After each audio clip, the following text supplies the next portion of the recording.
এই মুহূর্তে সবথেকে বড় খবর, আপনারা জানেন গতকালকে ভোট গণনা হয়ে গেছে 4 তারিখে। তৃণমূল থেকে 100টা সিটে বিজেপি জিতে আছে। আসমান আর জমিন তরি তফাত। কেন বলছি, এখানে কিন্তু দ্বিতীয় চতুর্থবার কিন্তু মুখ্যমন্ত্রী হওয়ার কথা মমতা, কিন্তু ভোট যা হোক হেরফের করে 100টা সিটে কীভাবে হেরফের হয়।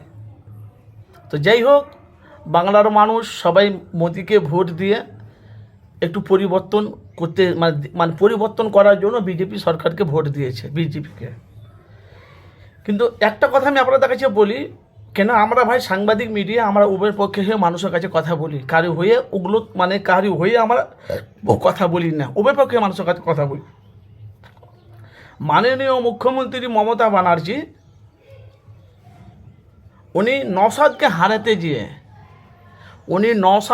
হারাতে গিয়ে নিজে বাংলা থেকে মুখ্যমন্ত্রী থেকে বাদ হয়ে গেল। এর ভেতরে অনেক কিছু ব্যাপার আছে। ফুরফুরা শরীফে কিছু কয়েকটা পীরজাদা আছে, আপনারা জানেন কি বক্তব্য তাদের হচ্ছে না হচ্ছে, আপনারা সবই জানেন।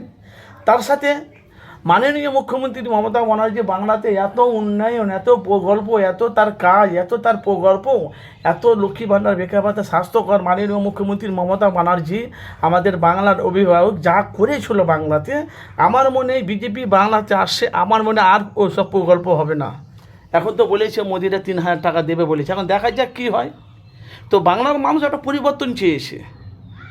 আমরা জানি পশ্চিমবাংলাতে 2026-এ বিজেপি সরকার আসবে। কেন, বাংলাতে যা হচ্ছে কি হচ্ছে না আমরা সব জানি, কিন্তু বাংলার মানুষ